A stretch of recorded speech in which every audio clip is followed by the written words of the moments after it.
de l'amour. Pourquoi de l'amour? Parce que la vie chrétienne, c'est une question d'amour, tout simplement. Je pourrais même dire comme Paul, que si nous-mêmes ou un ange ou quelqu'un d'autre venait vous annoncer un autre évangile, qu'il soit maudit. Quel que soit ce qu'on peut te révéler, quel que soit ce qu'on peut t'enseigner, qu'est-ce que soit les prophéties qu'on peut te donner, si tu n'avais jamais compris jusqu'à présent que le sens même de la vie chrétienne, laisse-moi te dire que la vie chrétienne, c'est juste une question d'amour. Le jour où tu arriveras à comprendre le sens de l'amour selon Dieu, tu ne seras plus la même personne. Amen. Tu ne seras plus jamais la même personne.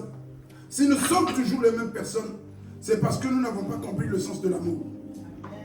Selon Dieu, pas l'amour selon toi, pas l'amour charnel, pas l'amour selon tes sentiments, mais un amour véritable, l'amour créateur, parce que Dieu lui-même, le créateur, est amour.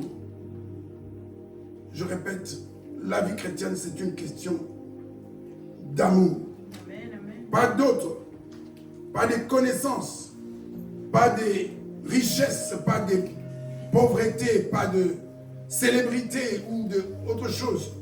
Peu importe ton titre, peu importe qui tu es, de quelle race tu es, ta condition, ce n'est pas une question d'être marié ou d'être célibataire. Tout ça, c'est ce que les hommes ajoutent. Mais l'amour, la vie chrétienne, c'est une vie destinée à amener le brebis du Seigneur vers leur Père. C'est une question de réconciliation entre le Père et ses fils. Et l'aboutissement, c'est le royaume des cieux. C'est la vie éternelle. Et ça ne concerne pas ceux qui sont. Ce n'est pas question d'être marié. Ce n'est pas question d'être célibataire. Ce n'est pas question d'être âgé ou d'être jeune. Ce n'est pas question. Il y a trop de jeunes. Ça aussi, c'est une sorte de confusion. Les jeunes n'arrivent pas à comprendre, à vivre pleinement leur vie chrétienne, tout simplement. Pourquoi? Parce que je suis jeune. Justement parce qu'on t'a mal enseigné. Parce que le jour où Jésus va revenir sur la terre, pour enlever son église, il y aura des jeunes. Et toi qui n'arrives pas à te mettre en ordre parce que tu es jeune, j'espère que tu vas comprendre que tu es à côté. Tu pourras avoir 15 ans, 18 ans, 20 ans. Ça ne changera rien. À l'enlèvement, tu dois être prêt. Vous comprenez, la notion de jeune trop dans l'église, elle prend de l'ampleur comme si ça signifiait quelque chose aux yeux de Dieu. Comme s'il y aura un jugement pour les jeunes et un jugement pour les personnes âgées. Il est temps que l'église, quand je dis que l'église est malade, oui l'église est malade. On a adopté tellement de choses, on croit que c'est comme ça, que c'est la vérité. Non, il n'y a pas un endroit. Daniel était vieux ou jeune? Joseph était vieux ou jeune? Alors pourquoi aujourd'hui nous trouvons des excuses? Tu vois, pour nous les jeunes, pour toi les jeunes quoi? Les jeunes ce sont aussi des âmes. Les vieux ce sont aussi des âmes. Un jeune est capable d'aimer. Si tu n'es pas capable d'aimer, sache que tu es disqualifié. Il y a des choses, il faut commencer à laver l'esprit des enfants de Dieu. Peu importe ton âge, à 15 ans, moi je commence à voir de plus en plus. J'ai vu un enfant de 12 ans prêcher et les gens, les malades guéris. Alors dis-toi jeune, tu as 12 ans. Si le Seigneur est capable d'utiliser un enfant de 12 ans, toi avec tes 20 ans, je suis jeune. Tu es jeune en quoi? Et qu'est-ce que ça change pour le royaume? Qu'est-ce que ça change? Tu as 25 ans, tu as 30 ans, je suis jeune. Jésus a commencé à servir à quel âge? À 50 ans.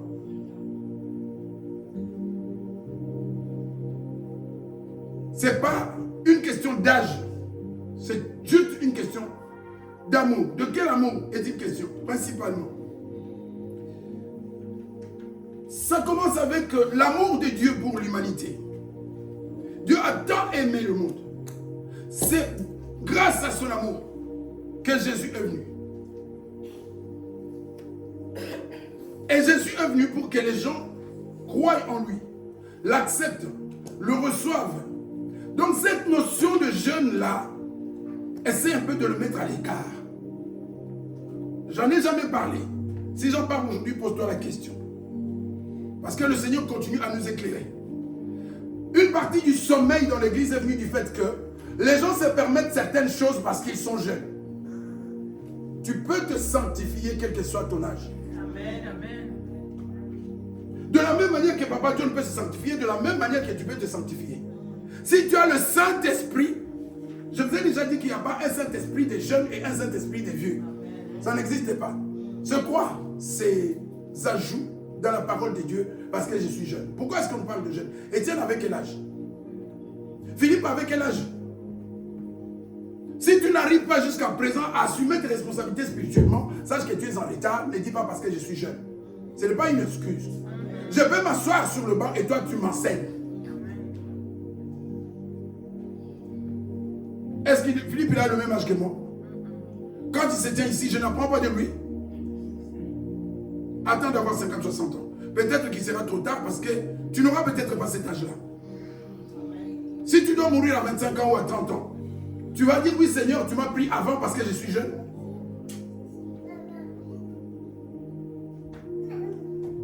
Amen. Amen. Pourquoi la vie chrétienne est une question d'amour? Parce que le plus grand commandement, c'est ce que nous essayons de résumer tout ce que nous avons vu dans la semaine. Nous avons vu que le plus grand commandement, le plus grand, le plus important, le commandement qui est au-dessus de tout commandement, c'est-à-dire que le commandement qui fait que si tu ne l'accomplis pas dans ta vie, si tu ne l'as pas accompli dans ta vie, tu es en train de courir en vain, hors des règles. Pour ceux qui étaient là, on aura toujours l'église à deux vitesses parce qu'il y en a qui courent sans arrêt et il y en a qui font des à-coups. Malheureusement, ça sera toujours comme ça jusqu'au retour de Jésus. Le Seigneur précise, d'après sa mission dans Matthieu 28, au verset 20, où il dit « Les disciples doivent apprendre à connaître mes commandements, mes prescriptions, c'est-à-dire la volonté de mon Père, et ils doivent obéir à ses commandements. » Tout commence par là. Le disciple a l'obligation de savoir où il va et de savoir ce que Dieu attend de lui. On est trop éparpillé. Prophétie, prophétie. Dis-moi depuis que tu as commencé à écouter les prophéties, c'est biblique, on ne les condamne pas, mais depuis que tu as commencé à écouter, dis-moi une prophétie qui a changé ta vie. Dis-moi une prophétie qui a fait que tu peux être enlevé si Jésus devait venir aujourd'hui.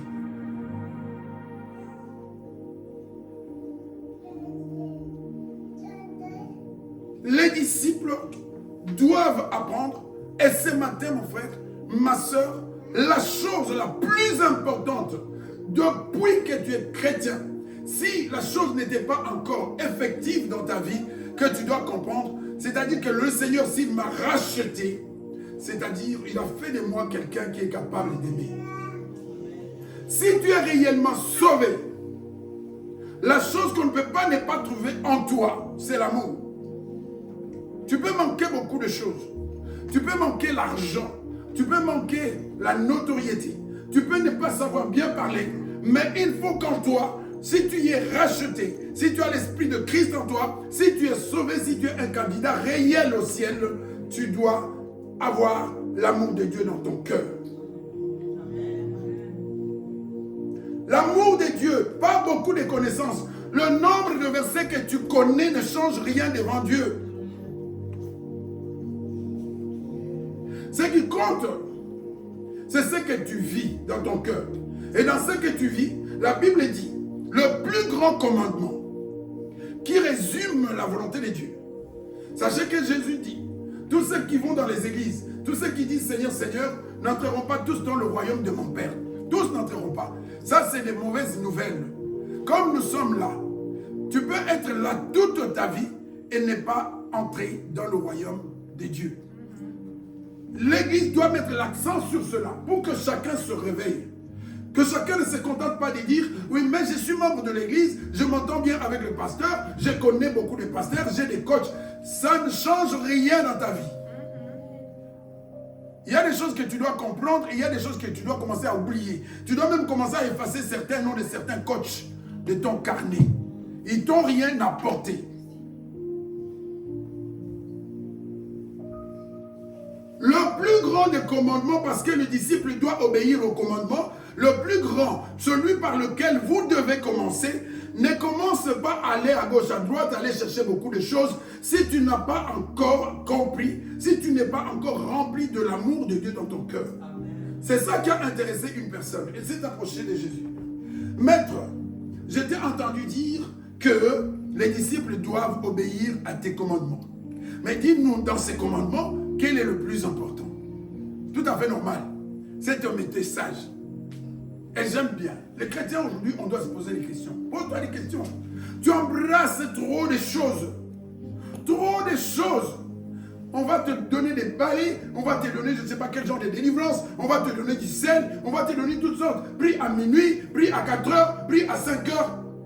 Tu peux prier à minuit toute ta vie. Ça ne fera pas que tu seras enlevé. Amen.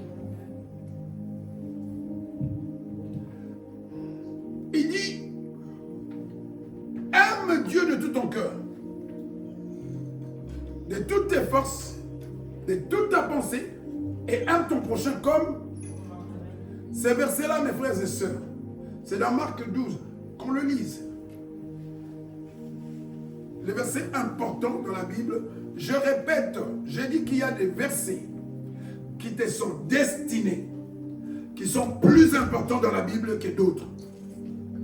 J'ai toujours attendu qu'on me pose la question, ne me pose pas la question.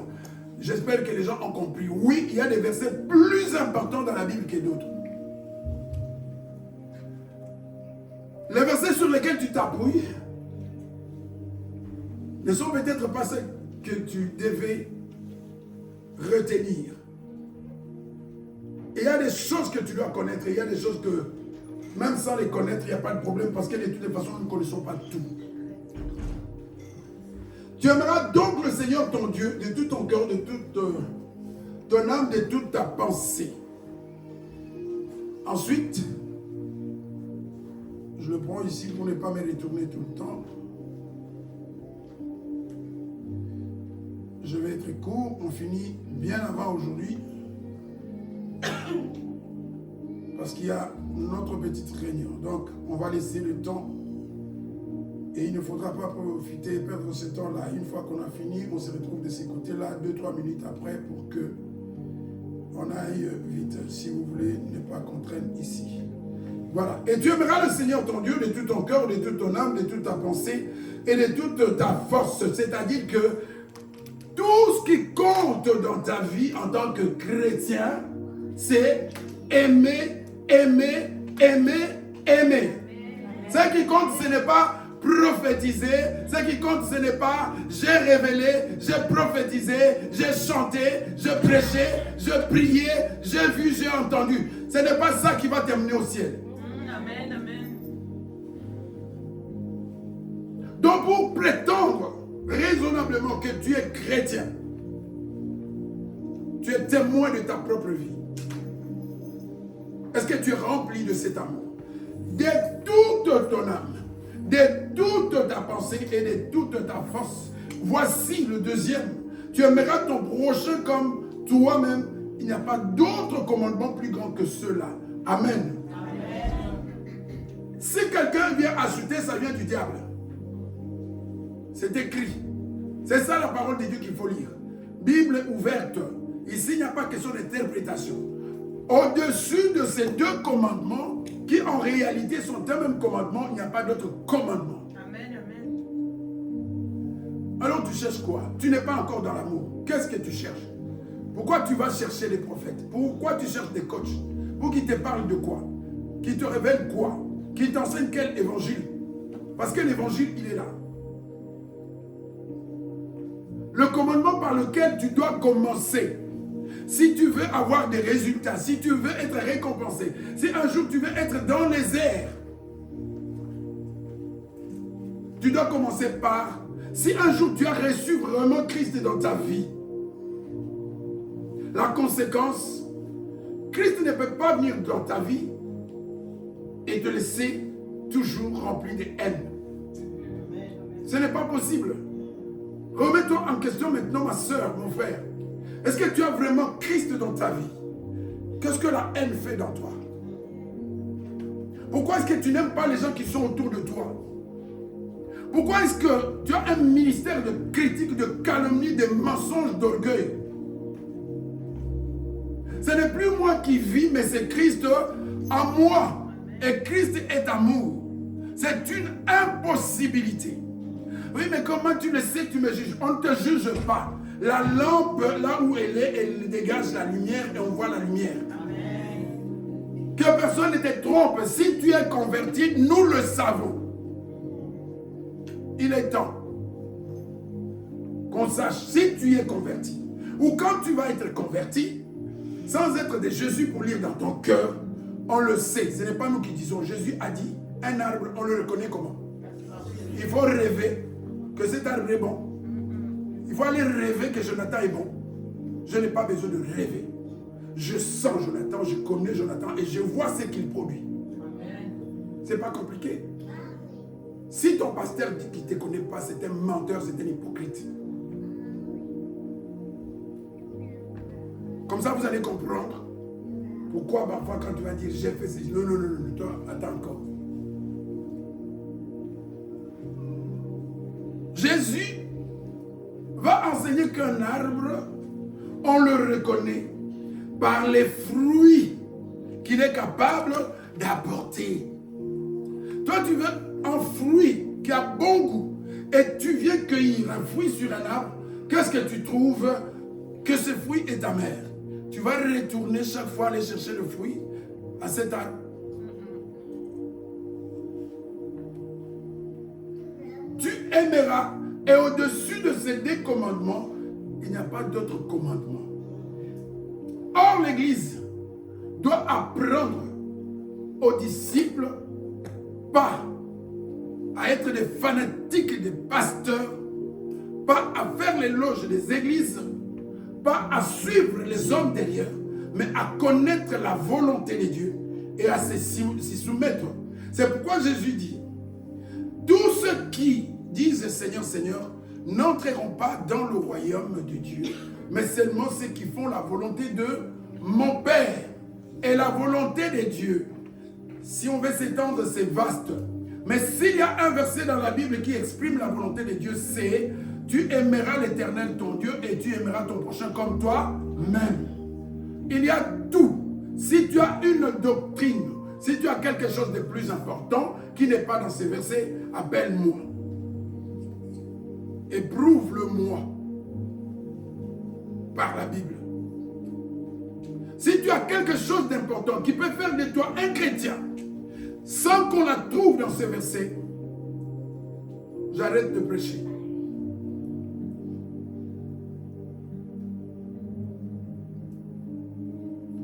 Quand tu vas ailleurs, dans Matthieu, il est dit, c'est tout ce que la loi et les prophètes disent sont contenus dans ces commandements. Donc tous ceux qui sont venus de la part de Dieu, parler au peuple de Dieu, ils étaient venus juste pour faire comprendre ces commandements.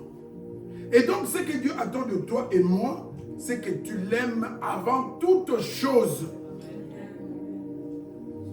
Tu vois pourquoi plusieurs ne seront pas enlevés, parce que ça, c'est en apparence facile, mais c'est difficile. Est-ce que nous avons conscience que c'est difficile? Personne ne peut y arriver sans l'Esprit de Dieu. Pour arriver à aimer comme cela est exigé dans la Bible, il faut l'Esprit de Dieu. Parce que personne ne peut aimer. Quand on dit de tout ton cœur, l'autre verset que vous connaissez bien, si quelqu'un aime sa famille plus que moi, est-ce qu'on connaît le verset?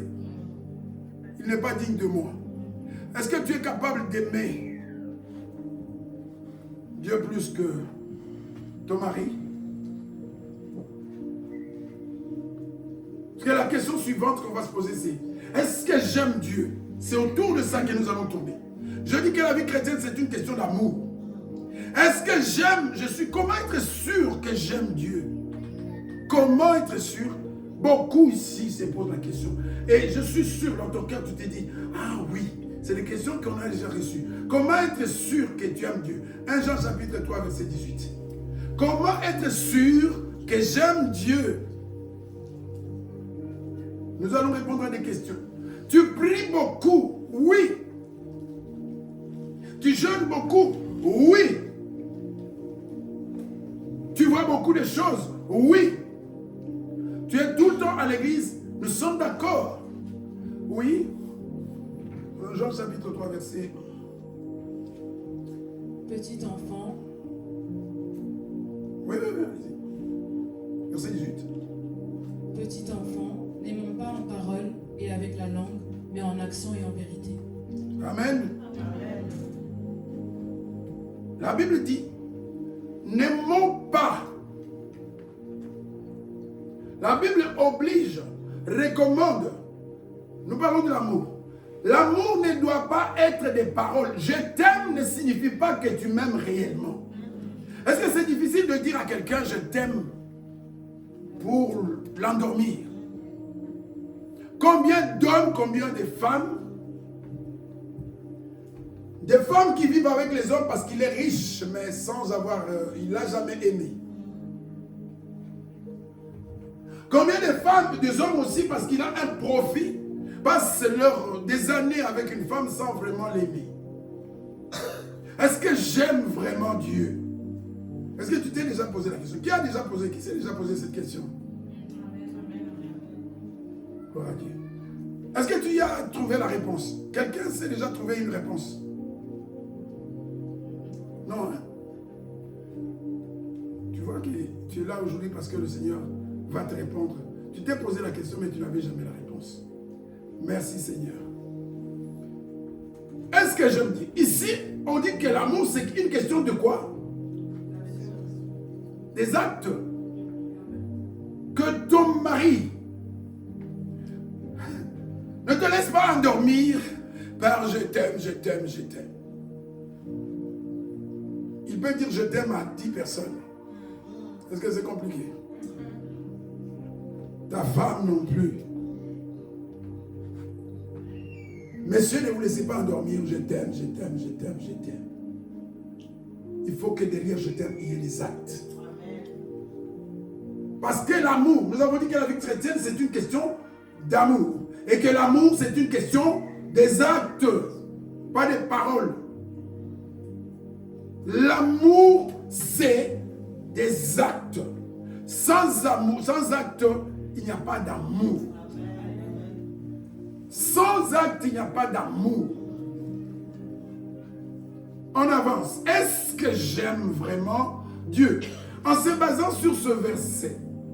Parce que pour déclarer, pour être vrai, être honnête, pour que notre amour soit sincère, il faut qu'il y ait des actes. Comment est-ce que tu es sûr que ton père t'aime? Comment est-ce que tu peux affirmer que ta mère t'aime? Comment est-ce que tu peux affirmer que ton mari t'aime ou que ta femme t'aime? Vous êtes tous... vous avez tous la conviction que vos parents, il y a des exceptions évidemment, que vos parents vous aiment.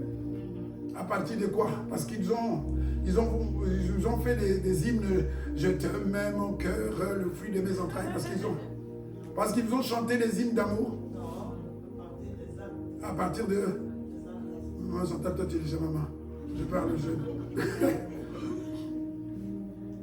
Soi-disant, entre parenthèses, les moins âgés.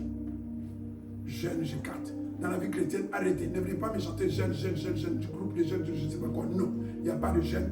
Tu peux servir. L'âge où tu as, tu peux servir. Tu peux mettre Papa John sur le banc et l'enseigner. Si tu as l'esprit de Dieu. Il faut arrêter ces histoires là, jeune. C'est une excuse. À partir de quand tu t'es dit mon père, ma mère, mon mari, ma femme même? À partir des actes.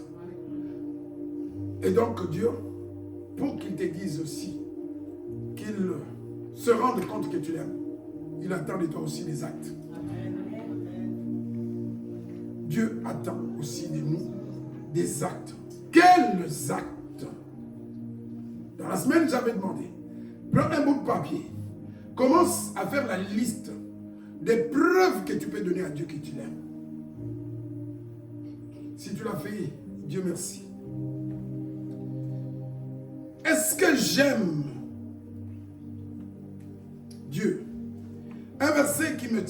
qui m'intéresse beaucoup. 1 Jean chapitre 2, verset 9 et verset 11. Il faut débroussailler vraiment.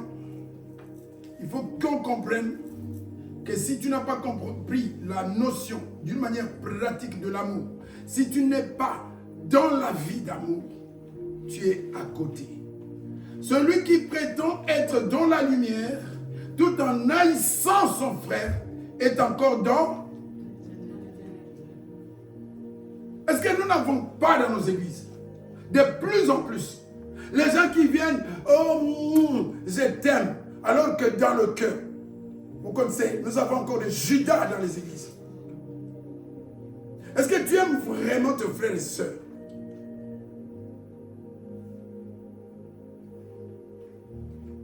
Malheureusement, des fois après des années, on comprend que la personne ne t'a jamais aimé.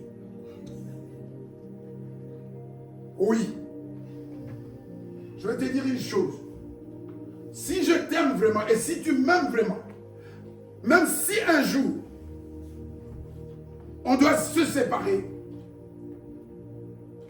ça va se passer d'une manière, pas comme tout le monde, pas comme dans le monde, ça va se passer comme des vrais enfants de Dieu. Parce qu'il peut arriver qu'on se sépare. Mais la manière de se séparer sera vraiment la manière différente de celle des gens du monde.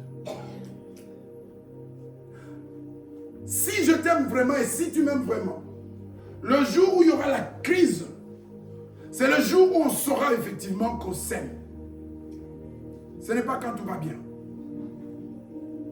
Parce que demain, je peux découvrir ton vrai visage. Demain, laisse-moi te dire, si tu aimes vraiment la femme que tu as maintenant, ou l'homme que tu as maintenant, parce qu'il y a aussi d'hypocrisie dans l'amour charnel. S'il arrive, j'aime bien aller aux extrêmes, que ta femme te trompe, si tu l'as vraiment aimé, tu ne l'exposeras pas. Alors on ne dit rien. Amen. Si tu as vraiment aimé cette femme, tu ne l'exposeras jamais. Tu ne prendras pas sa nudité pour aller mettre sur Internet. Tu n'exposeras jamais son intimité, jamais. Parce que l'amour ne périt jamais. Amen. 10 ans ensemble, 15 ans ensemble. Qu'est-ce que tu fais sur Internet à parler de lui ou d'elle? Où est passé l'amour? C'est la même chose. Si tu aimes vraiment Dieu, même le jour où tu vas toucher le fond, tu vas continuer à dire, tu es mon Dieu. Amen. Comme Job. Pas parce que rien ne marche. Ah oui, mais moi je suis fatigué. Je ne sais pas si Dieu, tu commences à parler aussi ici mal ou bas. Si tu aimes vraiment Dieu, il sera ton Dieu. Amen. Dans la joie comme dans la souffrance. Amen. Paul, lapidé, frappé. Seigneur Jésus, tu m'es apparu. Tu as dit que tu vas faire de moi ton serviteur. Mais pendant qu'on est en train de me lapider, tu es où? Étienne, jeune. Étienne, sans être marié, sans avoir d'enfant. C'est ça aussi. Oui, on va dire lui. Oui, avec Dieu, tu peux être son serviteur, mais sans être marié, sans avoir d'enfant, sans avoir de mari, sans avoir de femme. C'est ça la réalité. Or, l'évangile d'aujourd'hui, c'est comme, oui, être serviteur ou servante de Dieu, c'est être marié, avoir des enfants et avoir un bon boulot. C'est ça de déviation. Petit à petit, on tombe dans le matérialisme, on commence à confondre la vie de sainteté, la vie en tant que chrétien, avec la vie, c'est deux chemins différents. Ce que tu vis, marié ou pas marié, ça n'a rien à voir avec le fait que tu vas être enlevé ou pas être enlevé. C'est deux choses différentes. Il faut séparer ces choses-là. Avoir le travail ou ne pas avoir le travail. Oui, il y a eu les serviteurs de Dieu qui avaient la vie difficile et qui ont la vie difficile jusqu'aujourd'hui. Difficile. Ça se trouve dans la Bible.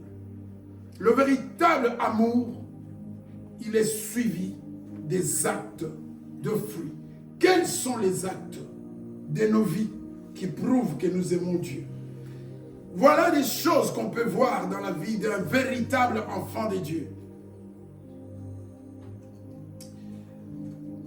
Dans quelle mesure es-tu prêt à te sacrifier pour Dieu? Comme tu es là. Comme tu es là. Dans quelle mesure? Ça, retiens bien cette question.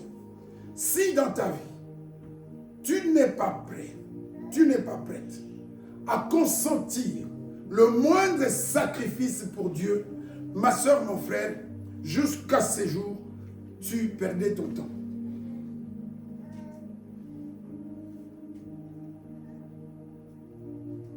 Et ne continue pas à perdre ton temps.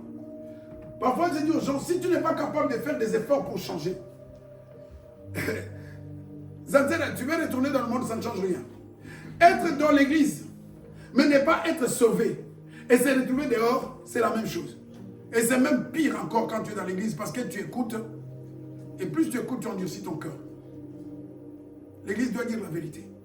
Tu es 2 ans, 3 ans, 4 ans, 10 ans, 50 ans dans l'église. Tu n'as pas changé. Tu n'as pas compris que tu dois aimer. Véritablement. Comme aimez-vous les uns les autres comme je vous ai aimé. Comme Jésus t'a aimé. Il t'a aimé comment? Parce que tu étais bon? Parce que tu étais gentil? Toi qui cherches à aimer que les gens gentils, qui sont bien avec toi. Jésus ne t'a pas aimé parce que tu étais gentil. Tu étais en train d'avorter pendant que Jésus t'a aimé. Tu étais en train de voler pendant que Jésus t'a aimé. Tu étais dans les insultes pendant que Jésus t'a aimé. Tu étais mauvais, dans la haine. Et même les sorciers, Jésus les a aimés et les a délivrés. C'est ça comme je vous ai aimé. Sans chercher que vous soyez des bonnes personnes. Mais nous, parce que lui, il est gentil avec moi. Tu n'as pas encore compris l'amour de Jésus. Dans quelle mesure tu es prêt à... Cette question est capitale. Tous nos problèmes en tant que chrétiens aujourd'hui, c'est dans quelle mesure nous sommes prêts à faire des sacrifices pour Dieu. Parce que l'amour véritable conduit jusqu'au sacrifice. Est-ce que tu es prêt à sacrifier quelque chose pour Dieu? Est-ce que tu as déjà sacrifié quelque chose pour Dieu? Si j'entre en détail, c'est jusqu'à demain. Je vais citer 2-3 exemples. Je l'ai dit dans la semaine. Les fatigues qu'on chante tout le temps, flemme, fatigue, je suis épuisé, c'est parce que tu n'as pas encore aimé Dieu comme il faut l'aimer. Et l'exemple que j'avais donné, si on t'appelle à 2 heures du matin, parce que ton fils est en danger, qui ne se lèvera pas? Qui? Je vois que nous allons tous nous lever. Nous allons nous lever pourquoi? La parole de Dieu, c'est une épée à double tranchant. Fini la parole. Amen. Souvent, elle endort les gens. Jésus ne passait pas son temps à chercher, non. Jésus passait son temps à réveiller les gens, à avertir les gens, à corriger les gens. Amen. 2 Timothée 3,16. Et à leur donner la connaissance. Tu peux te réveiller à n'importe quel moment. Je vois une image. Pendant la nuit, je vous avais parlé d'une nièce ici. Dans un pays où il n'y a pas de sécurité, où il n'y a pas de policiers pour te sécuriser la nuit, à 2 heures du matin, pour ton enfant, tu te lèves, tu la mets sur le dos, tu acceptes la possibilité de rencontrer des koulounas. Au prix de ta vie, tu te lèves, tu mets ton enfant sur le dos pour l'amener à l'hôpital. Poussé par quoi?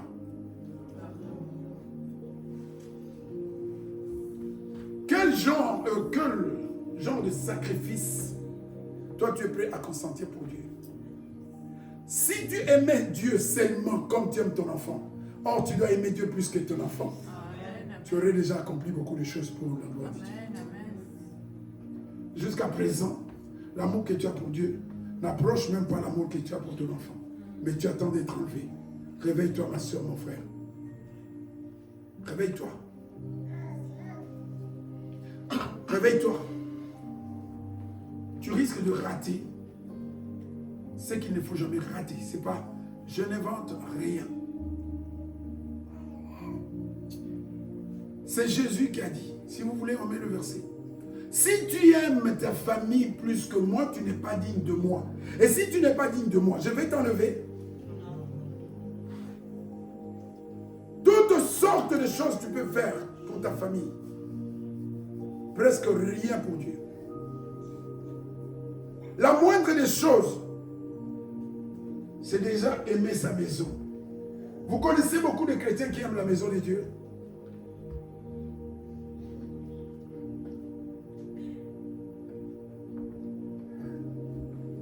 Amen.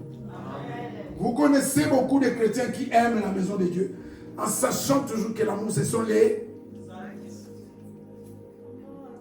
Est-ce que tu aimes la maison de Dieu? On est en train de répondre à tes questions. Aimer Dieu, pour te rassurer que tu aimes Dieu. Rentre plus profond de toi. Et vois si tu es disponible, si tu es prête à consentir des sacrifices pour Dieu. Et vois réellement dans ta vie ce que tu es prêt à donner pour la gloire de Dieu. Si tu le demandes. Et si tu vois que tu n'es pas prêt ou prête à donner quoi que ce soit à Dieu, à faire un sacrifice pour Dieu, s'il faut demander qu'on te reparle de Jean 3,16, fais-le. N'hésite pas. Parce qu'il y a des gens, des baptêmes peut-être ratés. Parce qu'il n'y a pas eu de repentance sincère. Oui. Être baptisé sans repentance sincère, tu as raté ton baptême. Alors, qu'est-ce qu'il faut faire? Il faut revenir, confesser et te repentir. Compris pour toi. Autrement, ça va continuer comme ça jusqu'au retour de Christ.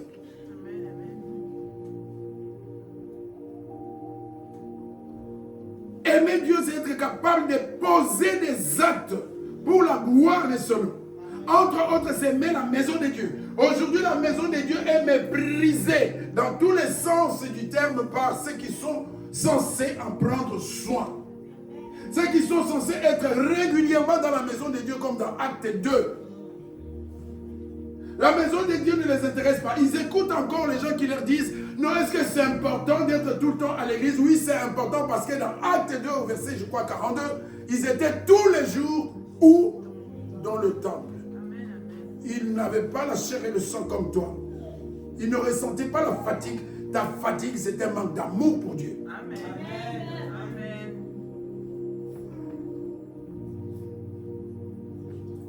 Où veux-tu qu'on te classe? Toi qui attends le 31 décembre pour aller à l'église. Pour les catholiques, certains, ils sont chrétiens le 25 décembre. T'es-tu déjà posé la question que si tout le monde... Retiens encore une question. Dis que si tout le monde a le même comportement que moi, est-ce qu'il y aura encore des églises dans le monde?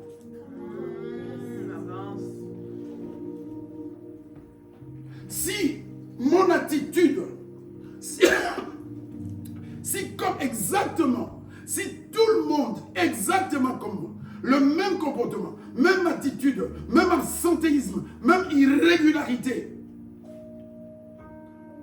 est-ce que le royaume avancerait encore dans le monde? Est-ce qu'on parlerait encore du royaume dans le monde? Pose-toi la question, dans quelle mesure je fais avancer le royaume des dieux dans ma vie? Amen. Est-ce que je fais avancer l'église de Dieu dans ma vie? Est-ce que je fais avancer mon assemblée? Est-ce que j'en ai d'abord une?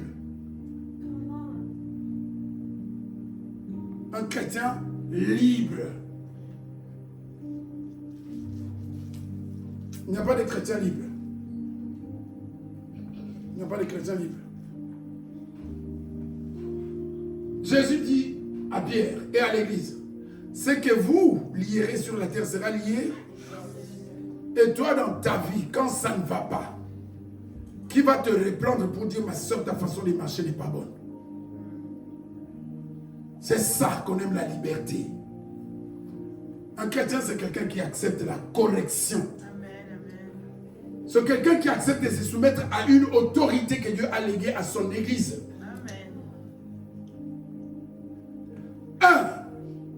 Examiner dans quelle mesure nous sommes capables de poser des actes, de faire des sacrifices, de perdre des choses pour la gloire de Dieu.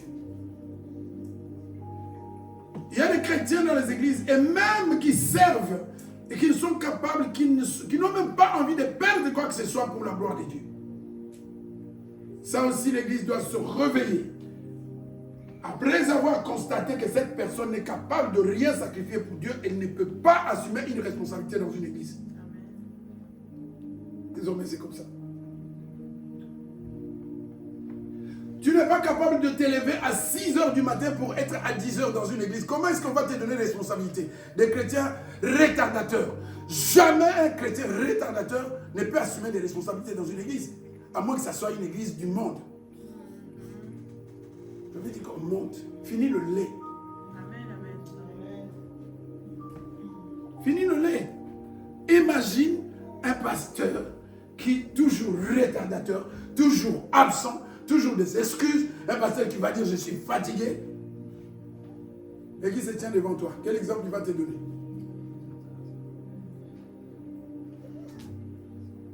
C'est pourquoi nous sommes toujours les premiers. C'est pourquoi même après le travail, vous connaissez de qui je vais parler. Fatigue, un travail physique. Il est toujours là. C'est un exemple. Jeune ou vieux comme Papa John? Est-ce qu'il est vieux comme Papa John?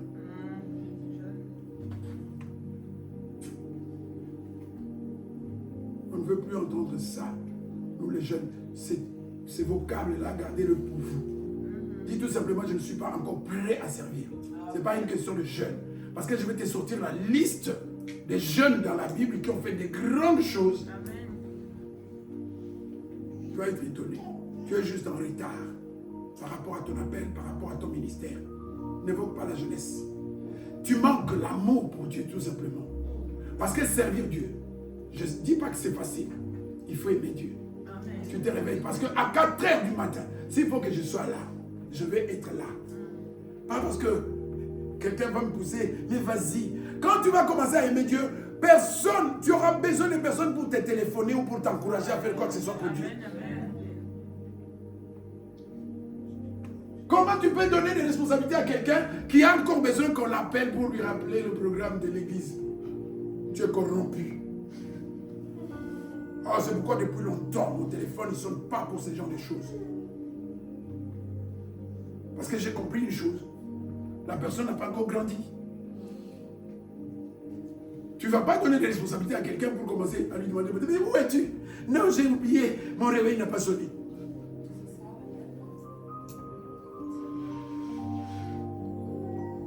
Quelqu'un qui, dans sa liste, Dieu est à la 10e position. Comment tu peux donner de responsabilités dans l'église de Dieu à quelqu'un pour qui Dieu est à la 10e position?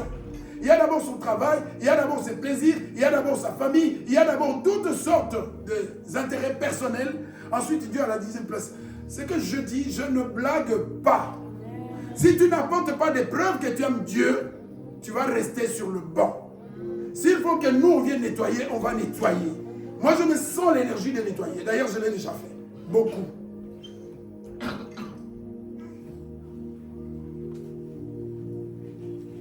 Ce n'est pas aider. C'est toi qui dois nous motiver, nous montrer que tu es prêt. Ce n'est pas à nous de courir derrière toi. Est-ce que... Non, tu dois montrer. Et si tu montres, on va remarquer tes fruits. Et à ce moment-là, on va dire, mais qu'est-ce que tu attends? Esprit de sacrifice. Est-ce que tu lis, ma soeur, suffisamment la parole de Dieu pour connaître la volonté de Dieu? Parce que la volonté de Dieu, il faut la connaître pour l'accomplir. Et pour la connaître, il faut chercher à la connaître. Et pour chercher à la connaître, il faut lire. Parce que la Bible, c'est la lettre que Dieu a envoyée aux hommes pour leur faire connaître ses intentions, ses sentiments, ce qu'il est. Est-ce que nous lisons suffisamment la Bible pour être imprégné de la pensée de Dieu. Cette semaine, tu as lu quoi? Combien de temps? Qu'est-ce que tu as appris cette semaine de Dieu? N'entreront dans le ciel que ceux qui accomplissent la volonté de mon Père. Comment accomplir une volonté que tu ne connais pas? Si j'ai envie de quelque chose maintenant, si tu ne sais pas de quoi j'ai envie, est-ce que tu vas me le donner? Il faut que je t'en parle. C'est pourquoi Dieu a parlé aux hommes, pour leur faire connaître ses désirs, ses attentes vis-à-vis d'eux. Alors si tu négliges, tu ne veux pas écouter ce que je te dis, comment est-ce que tu vas faire ce que j'attends de toi? Être connecté à la parole de Dieu, c'est une preuve que tu aimes Dieu. Parce que tu te soucies de connaître sa pensée. De savoir ce qu'il attend de toi. Parce que sans le connaître, tu ne le feras pas. C'est comme ça que tu vas passer. Tu vas danser toute la journée. Est-ce que Dieu te demande de danser toute la journée? Tu vas aller jeûner. Dieu ne t'a jamais demandé de jeûner pendant 40 jours. À part ceux qui ont jeûné 40 jours. Dieu n'a jamais demandé à personne aujourd'hui d'aller jeûner 40 jours. Dieu t'a demandé de faire le jeûne d'Esther ou de je ne sais pas quoi. Il t'a demandé ça. Il attend de toi d'être autre chose. Et toi, comme un automate, les jeûnes d'Esther. Je ne suis pas Esther.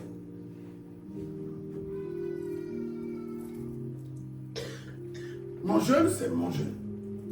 Je me lève. J'entre dans ma douche. Tu te dis, tu ne peux pas jeûner aujourd'hui. Ça, c'est moi. Ce n'est pas Esther. Ce n'est pas Moïse. Qui t'a dit de copier Moïse? Tu peux copier Moïse sur toute la ligne. Tu peux faire tout ce que Moïse a fait.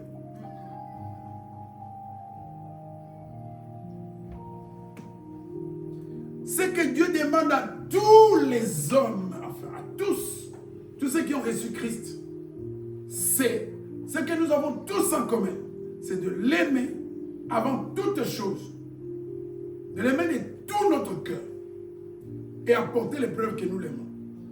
Entre autres, il doit voir. Abraham n'a pas tué son fils, mais la Bible dit qu'il a sacrifié, qu'il a donné son fils.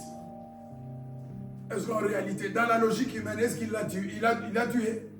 Non. Un incrédule peut encore dire, ah mais il faisait semblant parce qu'il peut-être qu'il n'allait pas le faire. Ah, il y a des gens, il y a des incrédules comme ça. Mais pour Dieu, Dieu a compris qu'il va le faire. Donc comme nous sommes là, Dieu sonde nos cœurs. Pas pour rien, pas pour voir comment nous sommes beaux, mais pour voir ce que nous sommes prêts à faire pour lui. Cette disposition-là, Dieu le sait. Le pasteur ne le sait peut-être pas. Le pasteur voit comment tu es absent. Ah, ça nous voyons. Pour rien. Le pasteur voit comment tu étais à la fête samedi et tu t'es déjà préparé. Comme je vais aller danser samedi, dimanche je ne vais pas être à l'église. Pour nous, c'est important. Si tu es encore capable de fuir l'église parce qu'il y a une fête, parce qu'il y avait un anniversaire, n'attends rien de nous.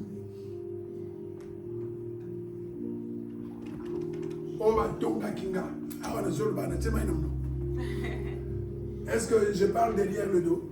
Tu vas dire, injustice et favoritisme. Ce que tu appelles favoritisme, ce n'est pas favoritisme. Quelqu'un montre ses fruits. Qu'est-ce que tu veux qu'on fasse? Ben, on goûte parce qu'ils sont bons. Oh. Si quelqu'un montre les fruits, un arbre qui a des fruits, je vais m'approcher de plus près. Les mangues, on aime les mangues. Je vais rester là avec la personne parce qu'elle me donne des mangues. Et c'est sucré. Toi, il n'y a rien. Jésus a dit quoi? Il est resté près du figuier. Et alors, à l'église, comment les gens manquent l'intelligence comme ça? Tu ne produis rien, ben je ne vais pas rester là comme ça à regarder tes feuilles. Tu appelles ça injustice?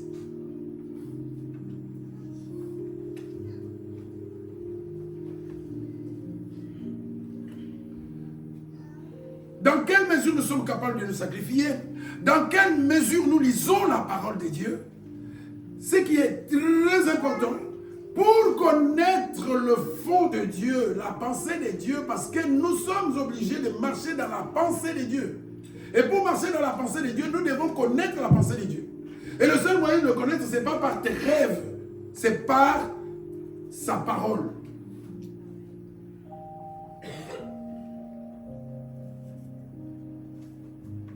Alors pourquoi tu n'aimes pas la parole de Dieu? Surtout quand elle vient te corriger. Pourquoi tu n'aimes pas la parole de Dieu? Les gens qui ont l'habitude de discuter la parole de Dieu, ils n'aiment pas Dieu. Hein? Tu sais, si tu n'aimes pas ton mari, tu n'aimes plus ton mari ou tu n'aimes pas, à chaque fois tu vas discuter sa parole. Tout ce qu'il te dit, tu trouves que c'est embêtant. Tu n'as même pas envie. Il y a des couples où les gens n'ont même pas envie de se parler. Le manque d'amour dans les couples, c'est ça. Il y a plus, on ne se parle plus. Tu aimes ton téléphone plus que ton mari ou que ta femme. Lokuta, c'est ce qui se passe maintenant. Les jeunes, attention. Tu passes plus de temps avec ton téléphone qu'avec ton mari ou avec ta femme. Tu es toute la journée. Pendant 4 heures, vous ne vous êtes même pas adressé une parole. De téléphone. Tu regardes quoi?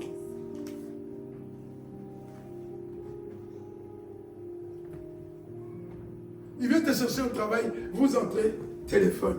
Ah, chérie. Ça s'est bien passé. Rien. Téléphone. Téléphone comme je t'aime si tu savais. Tu regardes une personne que tu ne connais pas, qui ne t'apporte rien. Ah, je sais que nous sommes devenus aujourd'hui. Tu es devenu fan d'une personne d'abord nulle. La plupart des choses qui passent sur Internet, même ça abrutit les gens. Nul. Pourquoi tu ne passes pas ce temps-là à acquérir l'intelligence en lisant la parole de Dieu?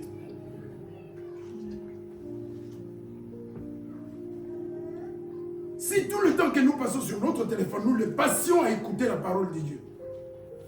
Amen. Tu peux te mettre à lire la parole de Dieu et tu commences à parler en langue et tu commences à prier.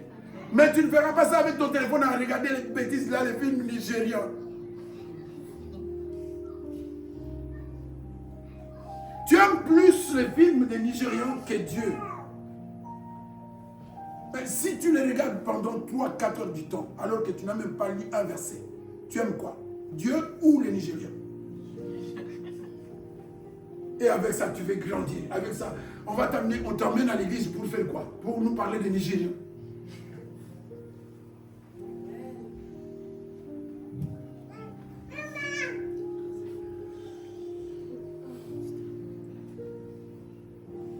Est-ce que je parle suffisamment à Dieu? Parce que si tu aimes quelqu'un, tu aimes bien échanger avec lui. Hein? Qui aime bien parler avec ses ennemis? Qui aime parler avec ses ennemis? Ah, la personne avec laquelle tu aimes beaucoup échanger, tu ne peux pas cacher si tu aimes une personne. Tu vas passer des heures et des heures au téléphone avec la personne, tu l'appelles tous les jours de la semaine. Vrai ou faux? Tu parles combien de temps avec Dieu? Tu commences 2 minutes, ça t'ennuie. Tu ne l'aimes pas. Tu ne l'aimes pas. Hein, ma soeur, note bien là. Et toutes les sections poser des questions. La prière t'ennuie parce que tu n'aimes pas Dieu. Parce que si tu l'aimes, imagine là, pas dans les mariages. Dans les mariages, parfois on dit qu'il n'y a plus de flammes.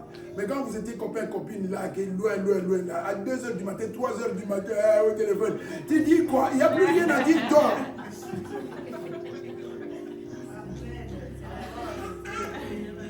Quoi? Le feu qui brûle là.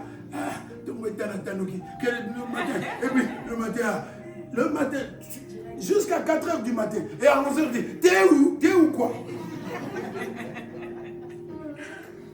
Pourquoi est-ce que tu ne poses pas, pourquoi est-ce que tu ne t'adresses pas à Dieu tout le temps comme ça? On l'a dit, tu peux prendre 2 minutes, 3 minutes, 4 minutes, 5 minutes. Pendant que tu t'arrêtes un peu.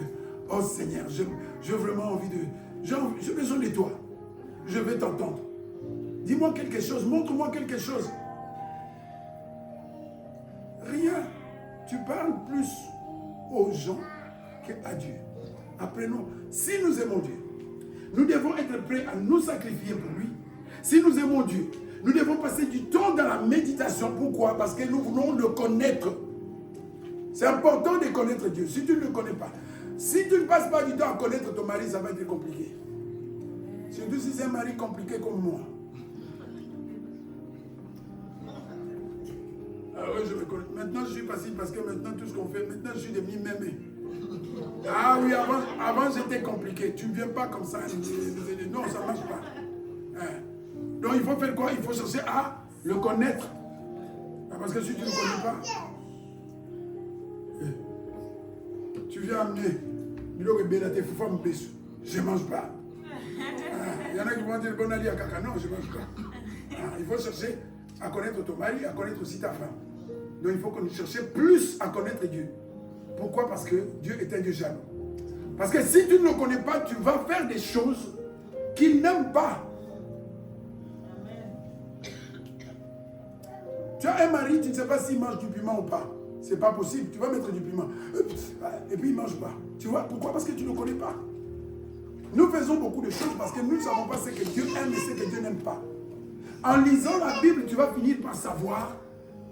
Tu vas sentir même. Ça va devenir ta vie. À cet endroit-là, Dieu ne fait pas. Cette conversation-là, Dieu n'aime pas.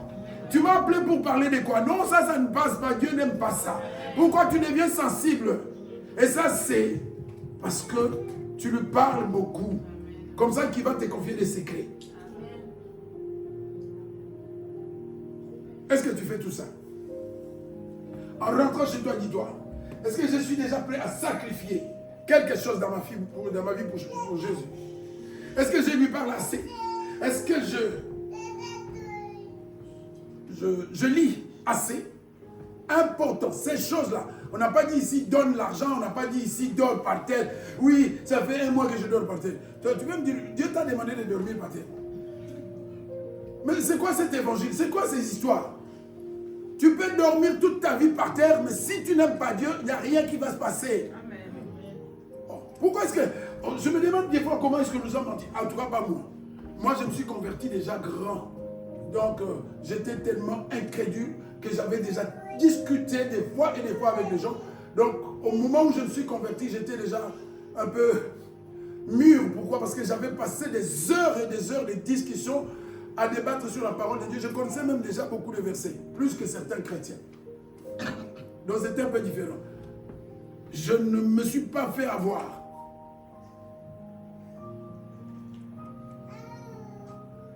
Tu es devenu comme ça, tu vois, ton problème là, il faut aller te coucher par terre, comme ça, je ne sais pas dans quelle position, comme ça Dieu va agir.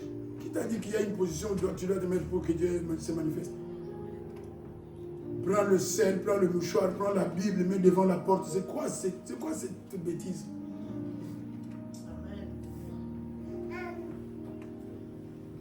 Dieu a besoin des justes. Amen.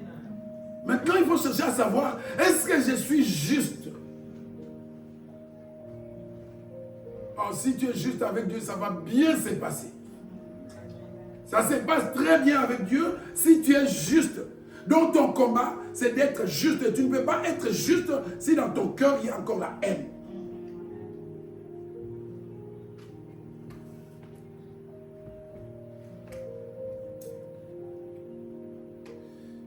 Est-ce que tu es prêt à accepter qu'on t'humilie pour Dieu? Tu es prêt à accepter l'humiliation, qu'on te maltraite, qu'on te parle mal? C'est deux preuves de l'amour de Dieu. Quelqu'un te parle mal à l'église. Tu as le choix. Tu te défends, tu l'humilies à ton tour, ou parce que tu aimes Dieu, et comme l'amour de Dieu, c'est l'obéissance à ses commandements, alors j'accepte d'être humilié. Je ne rends pas le mal par le mal, j'accepte d'être humilié parce que j'aime Dieu. Dans nos églises, est-ce que c'est ça qui règne? Non. Je suis prêt à claquer la porte. Il ne peut pas me parler comme ça. Pouf! Tape la porte, il s'en va. Tu peux t'en aller où tu veux. Si tu n'es pas converti, tu n'es pas converti. Jésus n'est pas deux. Il n'y a pas de Jésus. Que tu sois aux États-Unis, en Afrique, à Liège, à Londres, Jésus est le même et ses commandements sont les mêmes. Amen. Pour les blancs, pour les noirs, pour les femmes, pour les hommes, pour les grands, pour les petits.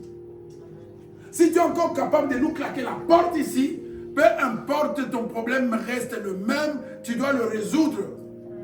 Tu dois devenir capable de t'humilier, d'accepter qu'on t'humilie et par crainte de Dieu, par amour pour Dieu, de ne pas te venger.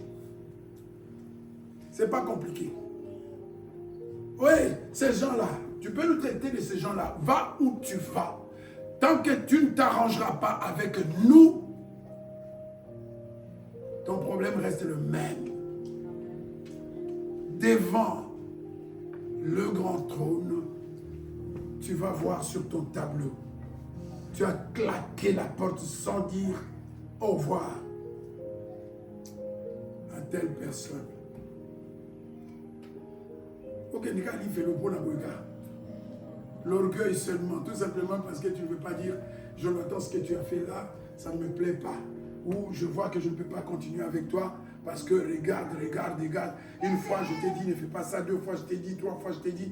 Bon voilà, donc finalement je vois que ça ne va pas. Ok, est-ce qu'on peut se séparer ici en se saluant chaleureusement? C'est ça un chrétien. C'est ça un chrétien.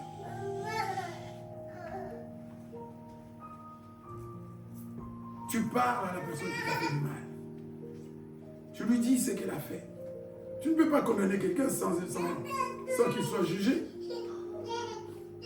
Ça, c'est de l'injustice. Dans un jour, si tu veux partir, Jonathan, viens me voir. Papa John, c'est à cause de toi. Regarde ce que tu as fait. Je suis venu te parler tel jour. Tu n'as pas voulu m'écouter. Tu as encore fait ça. Je suis venu te parler une deuxième fois. Regarde encore ce que tu as fait. Finalement, je pense que tu n'écouteras jamais. Nos voix peuvent se séparer ici. Tu vas partir tranquillement. Et Dieu prendra note. Tu ne dis jamais rien. Ça montre que tu ne m'as jamais aimé.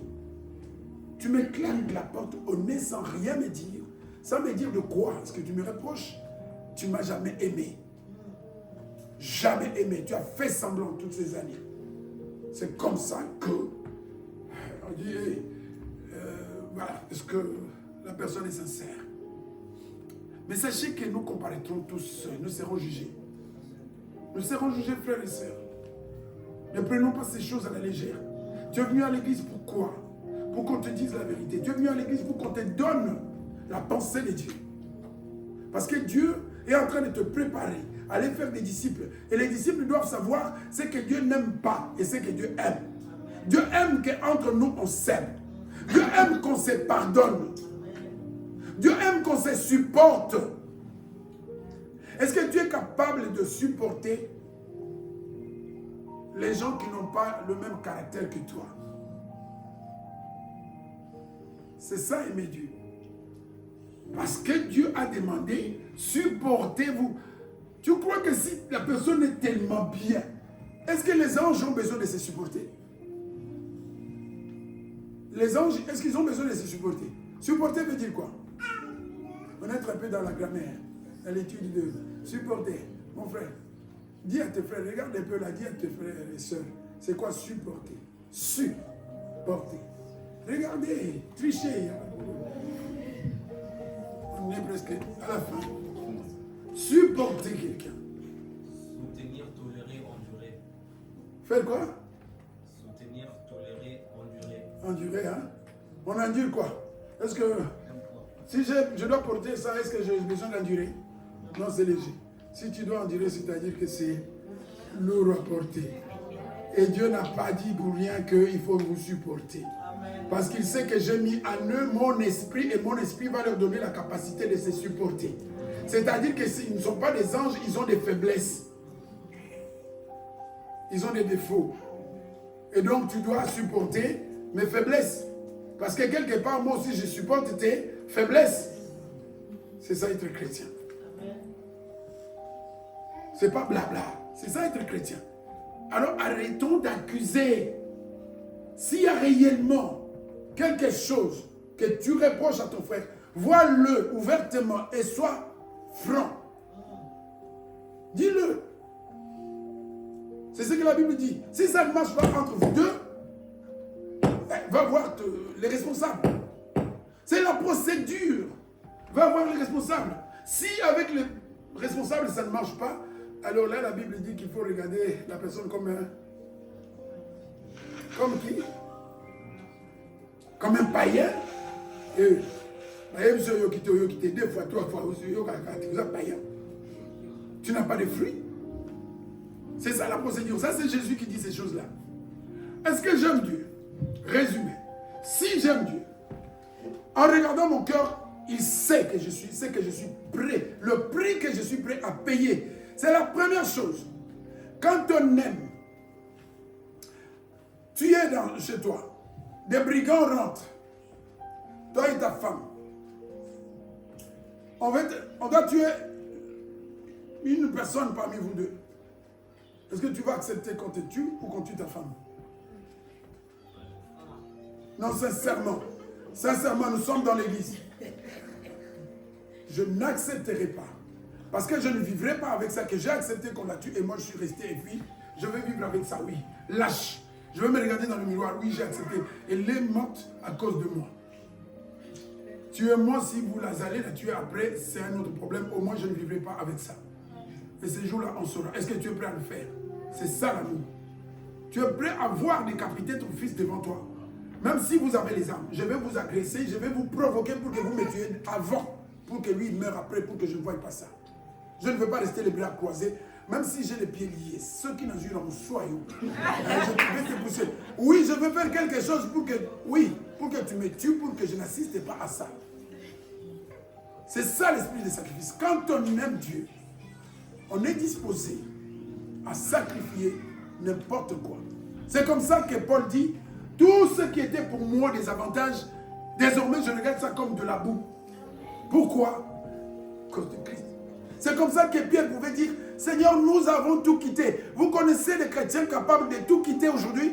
Ils ne sont même pas capables de quitter la musique du monde, tout simplement, même le monde. Ils ne sont pas capables de quitter les pornos. Et qu'est-ce qu'ils peuvent quitter pour Dieu? Ils ne sont pas capables d'abandonner l'impudicité. Comment voulez-vous? Tu aimes Dieu, qu'est-ce que tu fais dans l'impudicité depuis des années? Un homme qui ne t'aime pas, il ne t'aime pas parce que s'il t'aime vraiment de l'amour de Dieu, tu serais déjà depuis longtemps sa femme. S'il ne peut pas faire de toi sa femme, il s'amuse avec toi et demain il va te jeter, tu vas encore pleurer. Tous ces hommes qui ne veulent pas de mariage, qui veulent de l'impudicité, quittez-le.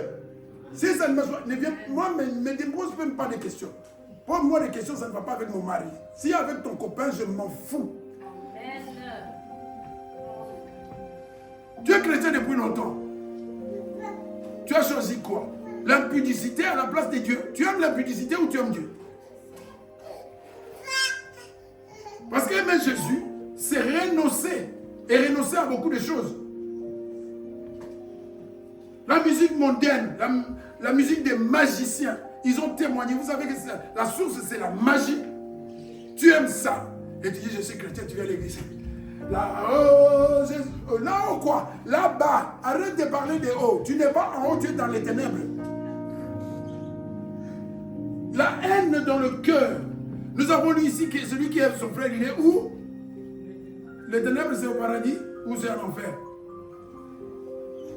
Tu aimes Dieu de quelle manière, à partir de quand et de comment? Quand on aime Dieu, on change.